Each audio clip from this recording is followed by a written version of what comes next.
Tell us, what were some of the main factors that led to this decision?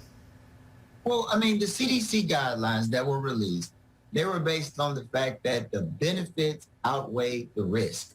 And some of these benefits included the fact that, number one, the research has overwhelmingly demonstrated that children perform better as far as their education with in-person learning.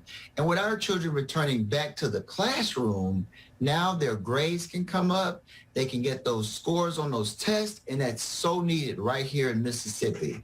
But also, they discussed the fact that the research has also demonstrated that virtual learning, there's quite a compromise in the socialization development of our children. I mean, the research pointed out that there was a lot of depression and anxiety, and children getting back into school. Now they can do the extracurricular activities like sports and band and that one-on-one interaction with other students and the teachers, and get that socializational development back up so they can get these skills for success in later life.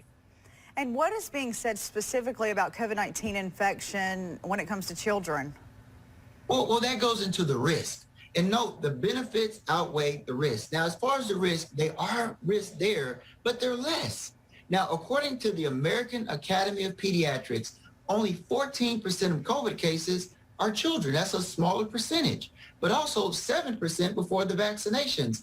It was also noted by the American Academy of Pediatrics that children are less likely to get very sick or die if they do get a COVID infection. And this is due to the fact that children typically don't have the risk factors at the same extent as adults, meaning they're not 65 or older, or they wouldn't be kids. But also, kids don't typically have these chronic medical conditions to the same extent as adults, of course, like chronic obstructive pulmonary disease from smoking for 20 years, or uncontrolled diabetes for the last 15 years, or hypertension or heart disease, and so on and so on. So basically, the risks are down for children. Mm-hmm.